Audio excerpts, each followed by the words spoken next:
14वां दिवस है, 13वां दिवस है। सभी इस बीतक माने ये पुष्पाणी धर्म निजानंद संप्रदाय की जो उत्पत्ति हुई, कहाँ से प्रकट हुआ, कैसे कैसे इसकी शाखाएं चली, किन किन संप्रदाय के जो प्रचारक हैं, उच्च कोटि के वक्ता विद्वान, वो किस तरह से महामती प्राणनाथ जी के चरणों में समर्पित हुए, ये सारे आप लोग सुन रहे हैं। और बीतक को श्रवण करके केवल ये नहीं इस कान से सुने से निकाल लें, इसको जीवन में उतारना, तभी कल्याण होगा। आइए अब उस पूर्ण ब्रह्म परमात्मा की अमृतमय वाणी श्रवण करने से पहले इस कल दोष को भगाने के लिए थोड़ा संकीर्तन करें। जब कल दोष भागेंगे तभी हमारी चित्त बुद्धि है उनके चरणों में लगेगी और उनके इस अमृतमय वर्षा का आनंद लो। सभी लोग बोले, हे राज सारा तेरा है, हे राज सारा तेरा है, श्री राज सारा तेरा है, हे राज सारा तेरा है। सभी बोलेंगे, श्याम सहारा तेरा है, तेरे बिना कोई न मेरा है, तेरे बिना कोई न मेरा है।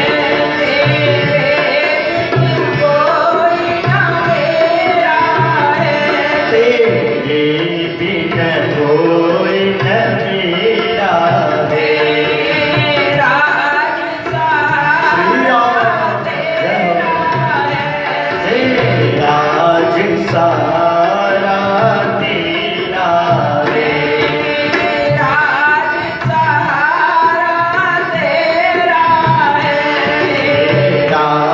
सारा तेरा है। ऋषि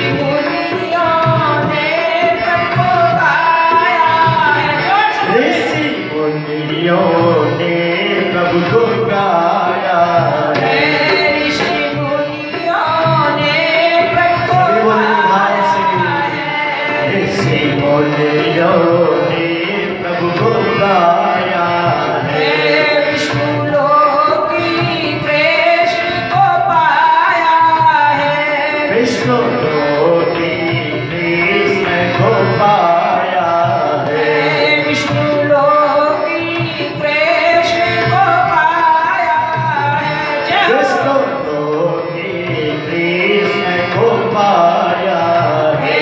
पापों से मिलता जय हो। किनारा है, पापों से मिलता किनारा है, पापों से मिलता किनारा है, पापों से मिलता किनारा है। जय हो। सभी लोग तेरा है, हे राज सहारा तेरा है, राज सहारा तेरा है, हे राज सहारा तेरा है। देव मुनि ने गाया है, सुखदेव मुनि ने गाया है, देव मुनि ने गाया है, सुखदेव मुनि ने गाया है, गोलोकी कृष्ण को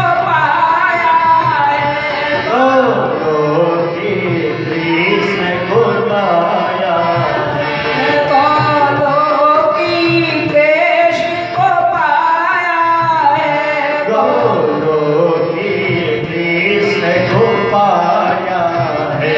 संसार से मिलता श्री राधे संसार से मिलता किनारा है। संसार से मिलता किनारा है। संसार से मिलता किनारा है। राज सहारा तेरा है। श्री राज सहारा तेरा है। श्याम सहारा तेरा है। से श्याम सहारा तेरा है। श्री कृष्ण अनाथ रक्षाती है जो। श्री कृष्ण अनाद अक्षरातीत है जो। श्री कृष्ण अनाथ रक्षातीत है जो। श्री कृष्ण अनाद अक्षरातीत है जो। माया से करते पार वो। माया से करते पार है वो। माया से करते पार वो। माया से करते पार है वो। मायापति तेरा सहारा है। मायापति तेरा सहारा है। मायापति तेरा सहारा है। मायापति तेरा सहारा है। राज सहारा तेरा है। हे राज सहारा तेरा है। श्याम सहारा तेरा है। श्याम सहारा तेरा है। श्री कृष्ण सहारा तेरा है। श्री कृष्ण सहारा तेरा है। तेरे बिन कोई न मेरा है। बड़े भाव से बोले। तेरे बिन कोई न मेरा है। जय हो राधे राधे। न मेरा है। तेरे बिन कोई न मेरा है। राज सहारा तेरा है। हे राज सहारा तेरा है। श्याम सहारा तेरा है। हे श्याम सहारा तेरा है। राज सहारा तेरा है। हे राज सहारा तेरा है। बोलिए सद्गुरु महाराज महाराज की जय। कल जो घटना थी श्री मावजी भाव, वो भगवान ने दर्शन दिया। जब भगवान भक्तों पर कृपा करते हैं तो एक प्रकार किसी भी प्रकार से उनकी जागृति कर लेते हैं। मावजी भाई को सतगुरुदेव प्राणनाथ जी महाराज की वाणी बुरी लगी, तो जब उन पर कृपा होने थी तो स्वयं भगवान ने दर्शन दिया और तमाचा मारा। और तमाचा मारने मात्र से उनकी आत्मा जागृत हो गई, क्योंकि जब भगवान के दर्शन हो जाए फिर माया फिर क्या हुआ।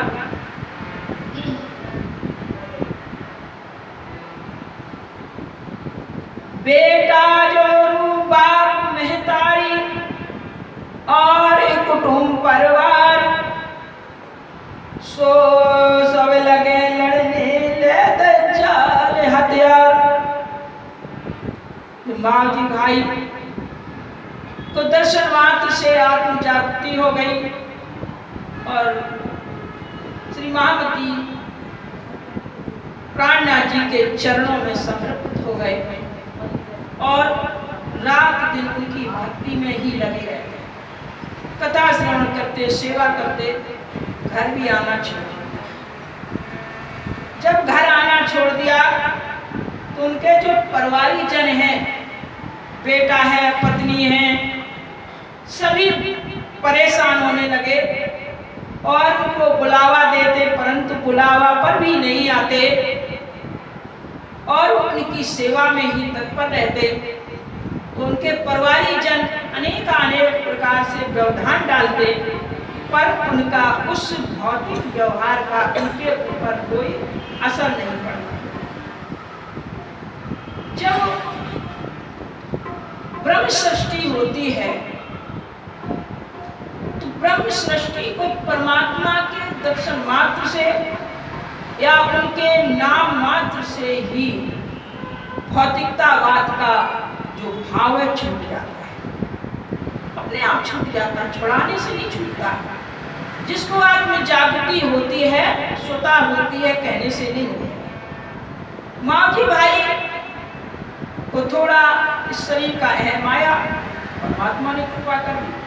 जब विश्वास जागृत हो जाता है फिर दुनिया एक तरफ हो जाए, फिर वो परमात्मा का लगन नहीं छूटता है। तो इस प्रकार से माँ की जो भाई हैं सदगुरु के चरणों में सेवा में तत्पर हो गए और इधर आगे एक भैरव सेठ थे। ये बड़े धनाढ्य थे और धनाढ्य होते हुए जब इन्हें पता चला कि तेज कुंवर बाई और सुंदर साथ को मकसद से डाकुओं ने बंदी बना लिया है और रकम ना मिलने पर छुड़ा नहीं पा रहे हैं। तो इस प्रकार से जब माँ जी की जागृति हुई, इधर जहां बंदी थी बाईजूराज महारानी, वहां से एक सिपाही जो है महराज ठाकुर के पास आए, सत्संग चल रहा था और उसने प्रणाम करके कहा, महाराज आप जो है बाईजूराज महारानी को और सुंदर साथ को छुड़ा लीजिए, अन्यथा वे जो डकैत हैं उनके साथ कुछ भी अन्याय कर सकते हैं। तो श्री महामती प्राणनाथ जी कहने लगे, कई मैं छुड़ाने वाला कौन? ना मैंने बंदी बनाने का भाव मारा था, जिसने बंदी बनाया है वही छुड़वाएगा। हम तो कुछ नहीं है, छुड़ाने वाला छुड़ाएगा। इस प्रकार के जब उसने शब्द सुने तो उसको इतना विश्वास हुआ कि देखो इनके ही सगे संबंधी इस तरह से बंदी हो गए, उनको इलेश मात्र चिंता नहीं है और जागने में लगे हुए हैं, भक्ति में लगे हुए हैं। घर का एक व्यक्ति अगर न मिले, आपका बेटा या बुजुर्ग ही कोई निकल जाए घर से बिना कहे, शाम तक ना आए तो आफत हो जाएगी, खाना नहीं बनेगा है? आज रोज सब जगह फोन कर डालोगे और यहाँ तो कितने लोग बंदी हो गए और शत्रु पक्ष ले गया, जाना हुआ कि हाँ ले गए, यहाँ तो अनजान में पता नहीं कहाँ गया, कहीं दोस्त के यहाँ चला गया, कहीं चला गया, इतनी तकलीफ हो जाती है। और कहने पर भी इनके अंदर ये भाव नहीं है, कितना परमात्मा पर विश्वास है। ये भाव देख करके उसका भी भाव बदल गया, उसका भी भाव बदल गया और वह जो है इस बहाने से दिन प्रतिदिन चर्चा सुनने आता और बैठ जाता। वो जो सिपाही था वो भी कथा सुनने लगा और बैठ जाता। ब्रह्म श्रेष्ठी को ऐसो नूर जो दुनिया थी बिना अंकुर, ताए नए अंकुर को जो करो किए गए चल देर में जब।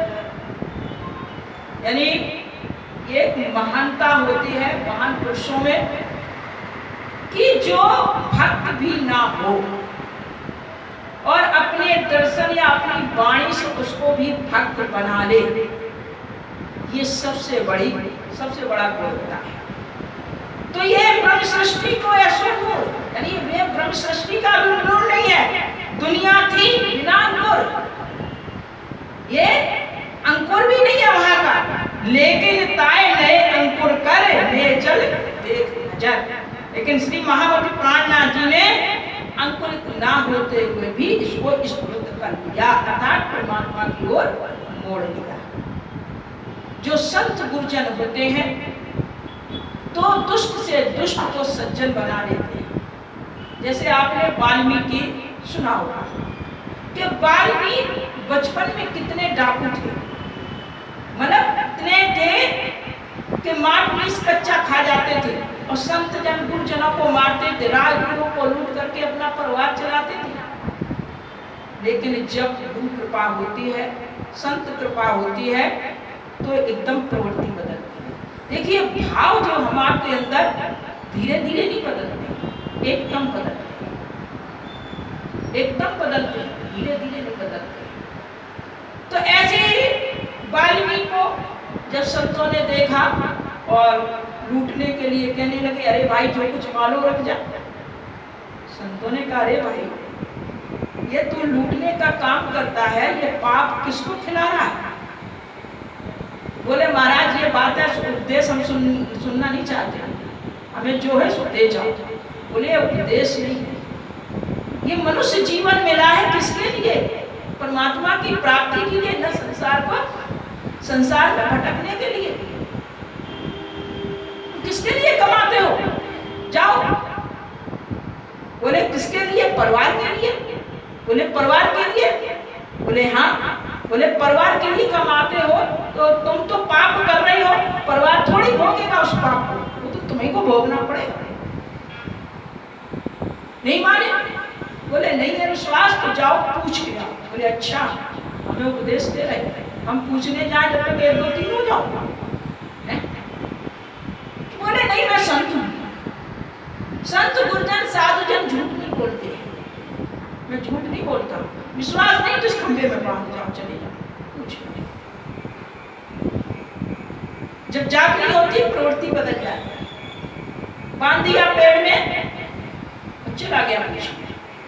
जब जाके पूछा जाके तो कहने लगा, पत्नी बोली हमें का मालूम कैसे लाते, हमारे पिता ने तुम्हारे चरणों में बांध दिया है, तुम्हारा भोजन कराना पालना पोसना तुम्हारा काम है, कैसे लाते हो हमें क्या मतलब।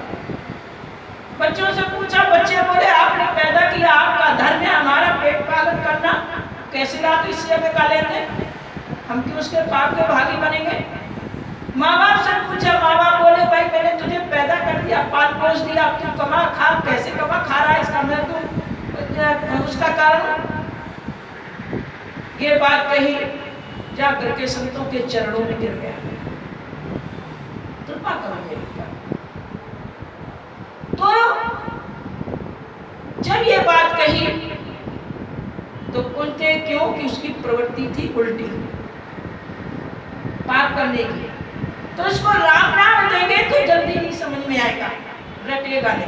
चोर को चोरी की बातें को तो बहुत गौर से सुनेगा और उसको उपदेश दो तो कान नहीं लगाएगा। तो क्योंकि जो जिस प्रवृत्ति का होता है उसी में आनंद आता है, उसी में आनंद आता है। तो उसको मरा मरा जपने को बोल दिया, मरा मरा मरा मरा करो तो राम ही राम निकलता है। तो उस मरा मरा से इतने ध्यानस्थ हो गए, शरीर की सुध भूल गई। बामी बोलते हैं, छोटे छोटे चींटी जैसी होती है, वो लग गई। ब्रह्मा जी प्रकट हुए तो उन्होंने उनको अपने कमंडल से जल लेकर के पवित्र किया और बुद्धि जागृत की और उनको संदेश दिया, तो उन्होंने वाल्मीकि रामायण, ये संत कृपा होती है। तो ऐसे महामती प्राणनाथ जी जहाँ जहाँ जाते हैं सबको जागृत कर रहे हैं। तो ये जो है सिपाही है वो भी जागृत हो गया। इधर प्राणनाथ जी की कृपा से अब्बासी बंदरगाह से ठक्कर जाति का एक सेठ रहता था, जिसका नाम भैरव था, बड़ा धनाढ्य था।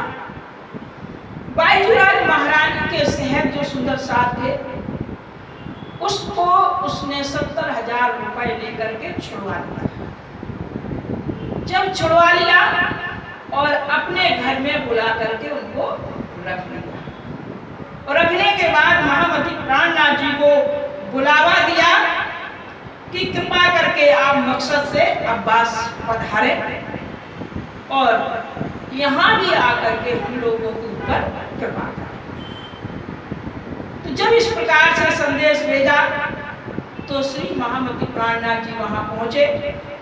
भाई मुलाकात भैरव से श्री जी साहिब जी सो जब अपने घरों ले गया, खिदमत करने लगा। अब श्री प्राणनाथ जी को अपने घर ले गया और बड़े आदर सम्मान से बिठाया और अपना पूरा समाचार बताया कि इस तरह से मैंने 70,000 रुपए लेकर के बाईजूराज महारानी को और श्री सुंदर प्रसाद को छुड़ा लिया। इसके बाद बाईजूराज महारानी लगभग 1 साल तक बंदी रही और आज 1 साल बाद महामती प्राणनाथ जी से मिलन होता है। उनके चरणों को स्पर्श करके दर्शन करके अपने आप को धन्य समझ रहे। देखिए, जब आत्मा परमात्मा से मिलन होता है तो जो ये भौतिक शरीर के दुख हैं वो अपने आप भूल जाता है। भौतिक शरीर का जो कष्ट अपने आप भूल जाता है, वो अपने वास्तविक स्वरूप के मिलने के जो आनंद की अनुभूति होती है, उससे बढ़कर कोई आनंद और सुख नहीं है। इस प्रकार से भैरव जी ने अपने बगीचा में महाराज ठाकुर की व्यवस्था कर दी और वहीं उनकी व्यवस्था कर दी, सारी तैयारी कर दी और जागने का उद्देश्य यथावत रखने से महामती प्राणनाथ जी चर्चा सुनाने लगे। भाई उनका तो काम ही था प्रवचन करना, संदेश देना, जागृत करना। वो काम मिल जाए फिर काय की चिंता। सुंदर साथ बंदी थे वो भी मिल गए और जागने की व्यवस्था मिल गई, और क्या चाहिए। तो महामती प्राणनाथ जी बड़े आनंद होकर के जागनी करने लगे। इधर प्राणनाथ जी की रसोई के लिए अर्जी करता, सब प्रकार की तैयारी, चर्चा कीर्तन सुना रहा। इसके बाद 2 सुल्तान को लाकर के श्री प्राणनाथ जी के सत्संग में बिठा दिया।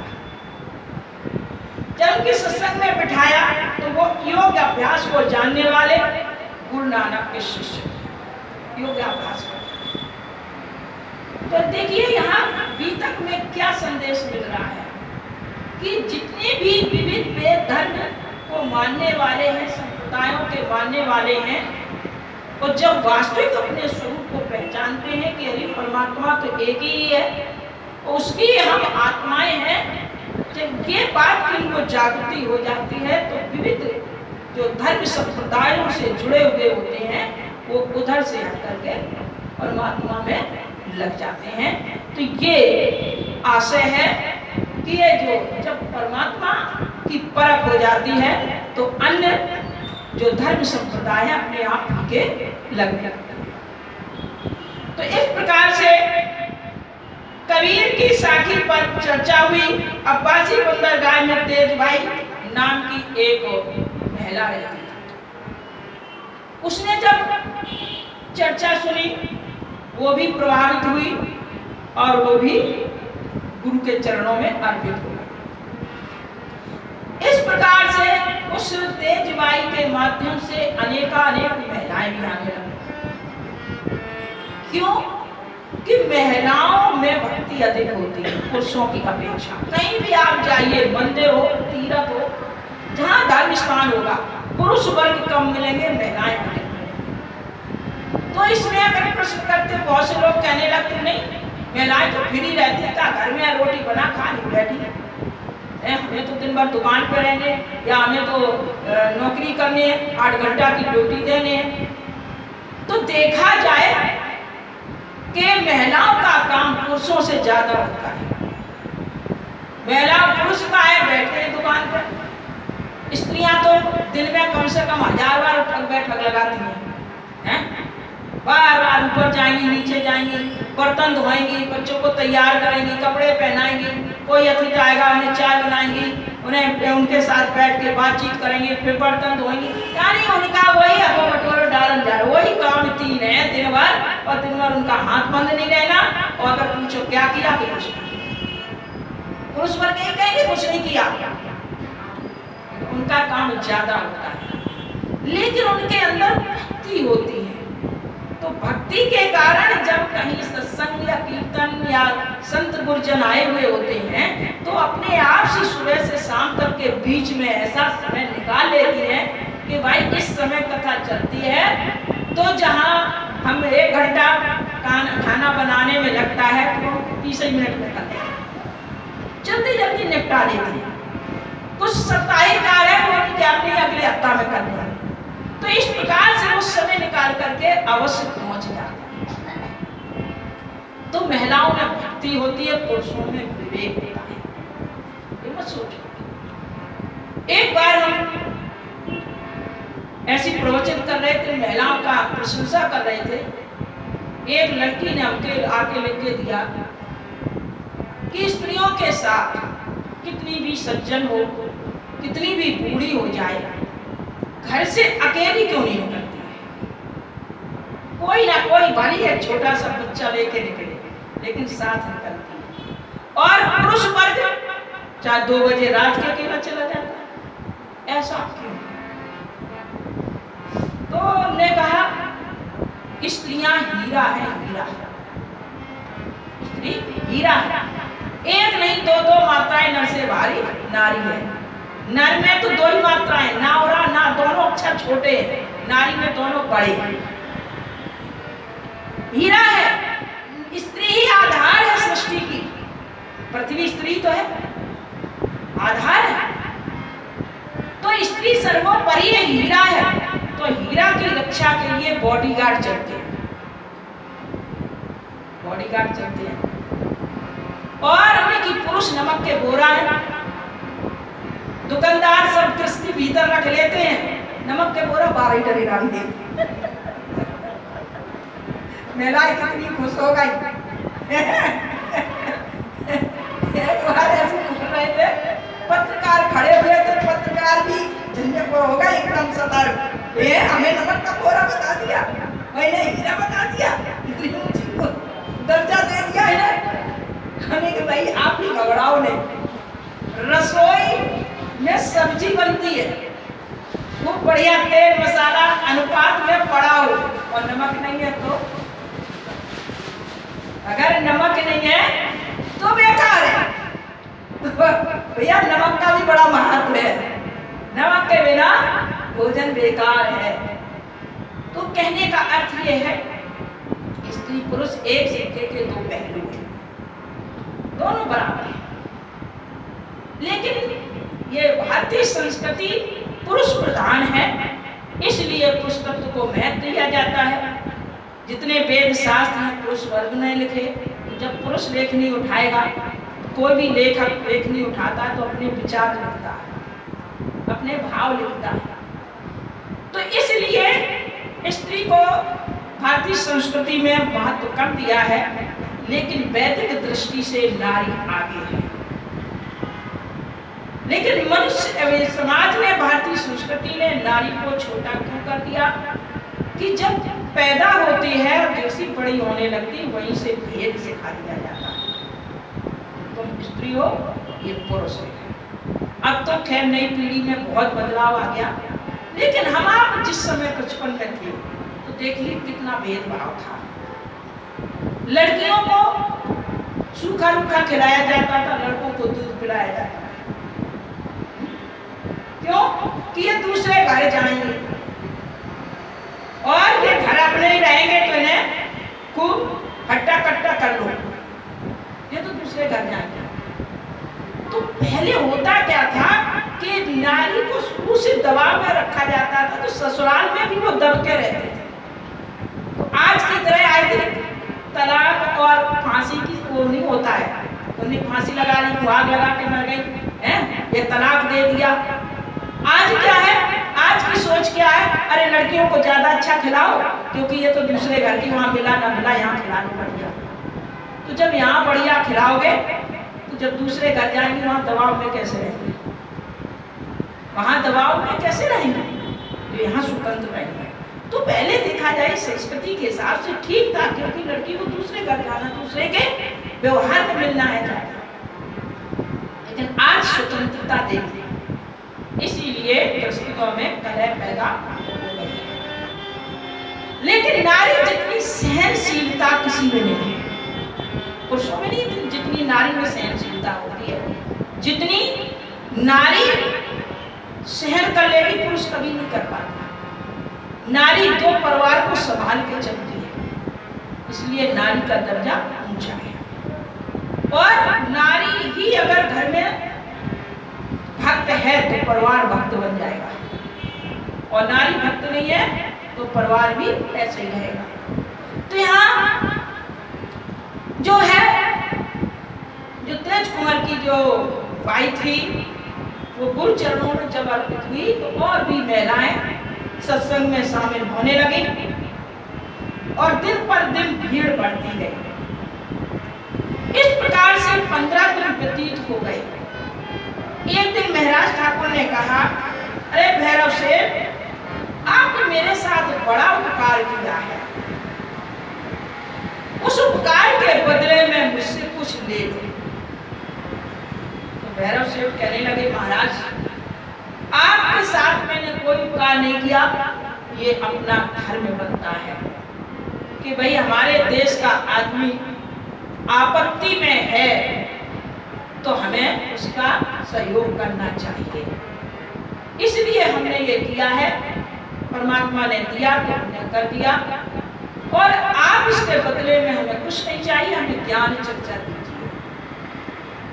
इस प्रकार से जब कहा तो ऐसे एक ज्ञान सुन रहा था, लेकिन उस ज्ञान का असर नहीं पड़ रहा था। क्यों? क्योंकि उसकी जो दैनिक शैली थी वो अच्छी नहीं थी। व्यापारी था, झूठ बोलने वाला था, छल कपट करने वाला था, शराब पीता था, मांस खाता था, आदि आदि व्यवहार अच्छे नहीं थे, इसलिए उसके ऊपर असर नहीं पड़ रहा था। तो वामदेव प्राणनाथ जी ने कहा, अरे भैरव सेठ, ये 14 लोक में, छठ ब्रह्मांड में 14 लोकों के अंतर्गत ये 84 लाख योनियां हैं। उन 84 लाख योनियों में मनुष्य सर्वोपरि है। 84 लाख यानी देवताओं से भी बढ़कर मनुष्य है, क्या समझिए? तो ये मनुष्य योनि श्रेष्ठ है, लेकिन धिक्कारता है कि ये प्रकृति को भी जीतना चाहता है। प्रकृति में देखिए, कीट पतंगा में देखिए, पक्षियों में देखिए, पशुओं में देखिए, कितनी एकता है। चींटी है, कितनी छोटी है, और एक चींटी कुछ चीज ले जा रही है भारी। अपने चींटी एक ऐसा जीव है जो अपने शरीर के वजन से भी ज्यादा लेके चल देती है। वही एक ऐसा जीव है, ले जा रही है तो दूसरी चींटी उसका सहयोग करेगी, अन्य चींटी आ जाएंगी, अन्य लग जाएंगी। और कहीं खाने की चीज पड़ी है तो तुरंत एक दूसरे को संदेश दे करके हजारों वहां पहुंच जाएंगे। उनमें इतनी एकता है, प्रेम है। पक्षियों को देखिए, एक ही पेड़ में कितने घोंसला बना लेते हैं और एक साथ रहते, सवेरे उठ के कलरव करते, बैठ और यहाँ मनुष्य एक ही बाप के चार जब बेटा हो जाते हैं, परिवार हो जाता है, तो एक मकान में नहीं रहना चाहते, एक परिवार में नहीं रहना चाहते हैं। पक्षियों से सीखिए। तो पशु पक्षी, बंदर को देखिए, बंदर को एक को छेड़ के देखिए और उसने एक आवाज लगाई, 1000 बंदर कूद पड़ेंगे। कितनी एकता है। यहाँ आप सड़क पे फिरते रहो, पड़ोसी देखते रहेंगे, आपके पास नहीं आएंगे, तो कौन बड़ा होगा, कौन बड़ा होगा। तो इसलिए मनुष्य किसमें बन गया, धर्म जाति संप्रदाय, गरीबी अमीरी, मतों में फंस गया। इससे भेद हो गया कि मैं मुसलमान हूँ, मैं हिंदू हूँ, मैं सिख हूँ, मैं ईसाई हूँ, मैं इस जात का हूँ, मैं इस धर्म का हूँ। अगर मुसलमान ने सोच लिया कि अयोध्या में 500 हिंदू मारे गए, बड़ा खुश हो गया, हिंदू मारे गए। अगर मुसलमान ने हिंदू ने सुन लिया कि मक्का मदीना में 500 हिंदू के मुसलमान मारे गए, बड़ा खुश हो जाता है। तो ये बताओ, मुसलमान मारने से आपको क्या मिल गया, या हिंदुओं को हिंदू के मरने से क्या मिल गया। क्योंकि ये सोच बड़ी धार्मिक, धर्म की सोच बड़ी है। तो ये धर्म संप्रदायवाद, ये हमें जाति पात, ये भेद सिखा देते हैं, यही हमें निष्ठुर, कठोर और निर्दयी बना देते हैं, यही हमें निर्दयी बनाते हैं। तो अगर सोचा जाए, आपके अंदर बुद्धि है, परमात्मा ने बुद्धि दी, वाणी दी, सोचो आप कि पृथ्वी एक है, पृथ्वी एक है, भौगोलिक पर्यावरण में बड़ा अंतर है। कहीं तो 12 महीना सर्दी पड़ती है, कहीं 12 महीना वर्षा होती है, कहीं 12 महीना गर्मी पड़ती है, कहीं सर्दी गर्मी बरसात तीनों होते हैं। भेद है, पृथ्वी एक है लेकिन फिर भी भेद है। तो गर्मी में रहने वाला व्यक्ति सर्दी वाले क्षेत्र में नहीं रह सकता और सर्दी वाला गर्मी क्षेत्र में नहीं रह सकता है। क्यों? वो उसमें ढल गया है। तो ऐसे ही ये 14 लोक के अंतर्गत और इससे परे साकार, निराकार और प्रणव, गायत्री, सदाशिव आदि से जो शक्तियां आई है, जीव आए हैं, तो जो जहां का आया है उसको वहीं की भक्ति अच्छी लगती है, वहीं की अच्छी लगेगी। शिव लोक से आया तो शिव की भक्ति अच्छी लगेगी, विष्णु लोक से आया विष्णु लोक की अच्छी लगेगी, और सात शून्य से आया है तो काली देवी, रानी देवी, इनकी भक्ति अच्छी लगेगी। अब उसने तारतम्य मंत्र ले लिया और आप कहो कि अरे ये तो भक्ति उनकी कर रहा है। तो भाई जो जहां का है, जैसे अभी हमने बताया, जो सर्दी वाले प्रदेश का रहने वाला व्यक्ति गर्मी वाले देश में नहीं रह सकता, उसको तो सर्दी चाहिए। तो ऐसे जो जहां से आया उसको वहीं की भक्ति अच्छी लगेगी, उसके आगे अच्छी लगेगी ही नहीं। तो इसमें विवाद करने की कोई जरूरत नहीं, बस पहचान कर लो कि ये वहां का जीव नहीं है। तो यही हमें विवाद क्या है, भेद सिखा देता है, और यही हमें भेद सिखाने से हम अलग अलग हो जाते हैं। तो इसलिए कहते हैं कि महामती प्राणनाथ जी कि इसलिए मनुष्य प्रकृति को जीतना चाहता है, इसलिए दुखी है। जैसे इस संसार में 2 प्रकार के प्राणी हैं, एक मांसाहारी, एक शाकाहारी। तो मांसाहारी वाले जो प्राणी हैं, उनके जो दांत हैं लंबे नुकीले होते हैं, नाखून भी लंबे नुकीले होते, पानी चप चप करके पीते हैं। तो वो मांस खाते हैं, मांस के अतिरिक्त वो घास, आपकी मेवा मिष्ठान नहीं खाएंगे। मांस ही खाएंगे, भूखों मर जाएंगे, उनके सामने मेवा डालो, मिष्ठान डालो, नहीं खाएंगे, क्योंकि प्रकृति ने उन्हें मांस दिया। तो मांस खाने वाले जीव ताकतवर होते हैं लेकिन बुद्धिहीन होते हैं। ताकतवर तो होंगे लेकिन बुद्धिहीन होंगे। जैसे शेर शेर की कहानी सुनी होगी, खरगोश ने पागल बना दिया था, सुनिए सभी ने, हैं? एक छोटे से खरगोश, क्योंकि खरगोश है शाकाहारी, शाकाहारी में समझदारी होती है, फुर्तीपन होती है, तो इनमें बुद्धि नहीं होती है। तो इसका आशय क्या भक्तों, जो मनुष्य भी जो मांस खाता है उसकी भी बुद्धि छीन हो जाती है, उसकी भी बुद्धि छीन हो जाती है मांस खाने वाले। शाकाहारी है तो शाकाहारी के दांत छोटे चौड़े होते हैं, नाखून 2, 1, 2, 5 होते हैं और इनमें फुर्तीपन होती है और समझदारी होती है, जैसे घोड़ा, हाथी, गाय, बकरी, भैंस आदि। लेकिन एक मनुष्य एक ऐसा है कि वो प्रकृति ने तो उसको क्या दिया है, अन्य दूध मेवा पैदा की है, लेकिन खाता क्या है, मांस, मांस खाता है। तो इसीलिए मनुष्य प्रकृति के विपरीत चलता है, इसीलिए वो दुखी रहता है और दुख के साथ अल्प आयु को प्राप्त करता है और रोगी होता है। कभी आपने पशु पक्षियों को बीमार ज्यादा होते नहीं देखा होगा। गाय में गाय भैंस घर में पालते हो तो वो पर्यावरण दूषित उनके साथ हो जाता है, कभी आपने दूषित भोजन डाल दिया, वो डाल दिया, इसलिए हो जाते हैं, लेकिन जंगली नहीं होते हैं। क्योंकि वो प्रकृति की ही दी वही चीज खाते, अतिरिक्त नहीं खाते। मनुष्य प्रकृति से विपरीत भी खाता है, इसलिए ये बीमार भी होता है और दुखी भी होता है, अल्पायु को प्राप्त करता है। तो इस प्रकार से मनुष्य एक ऐसा प्राणी है कि बुद्धिमान होते हुए भी, वाणी होते हुए भी अपने आप को भूल जाता है, मांस आदि खाता है और अन्याय करता है, इसलिए इसकी बुद्धि जागृत नहीं होती है। अरे भैरव जी, यदि तुम्हें परमात्मा की प्राप्ति करने हैं, आत्मबल लाना है, इन भोजन का परित्याग करो। तो देखिए भगवान भी क्या कहते हैं, भगवान को भी दुख होता है कि हमने मनुष्य को सर्वोपरि बनाया है, लेकिन ये पशुओं से भी दया पीता हो गया, जो खाने को दिया वो तो नहीं खाता, जो नहीं खाने को दिया वो खाता है। तो भगवान भी कहते हैं, बोलिए सद्गुरु महाराज की जय।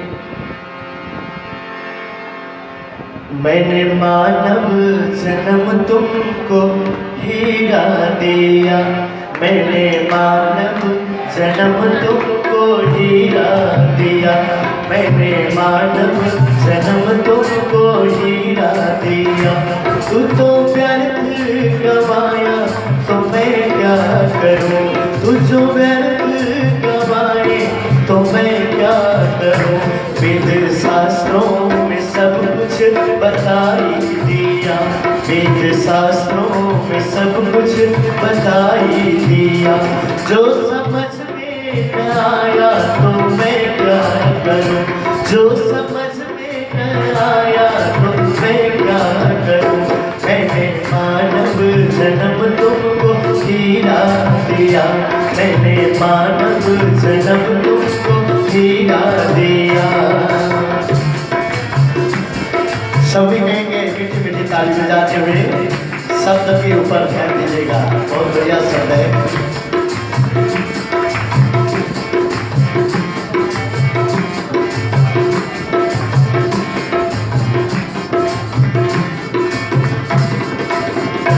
अन्न दूध आदि खाने को सब कुछ दिया, अन्न दूध आदि खाने को सब कुछ दिया।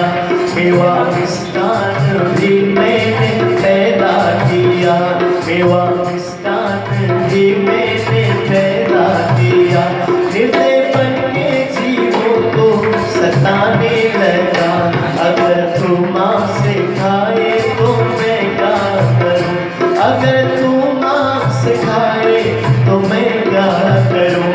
मैंने मानव जन्म तुमको हीरा दिया, मैंने मानव जन्म तुमको हीरा दिया। तू तो व्यर्थ गवाया तो मैं क्या करूं, तू जो व्यर्थ गवाया तो मैं क्या करूं।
नाम मेरा तेरा भी पाप काटे, नाम मेरा तेरा भी पाप काटे।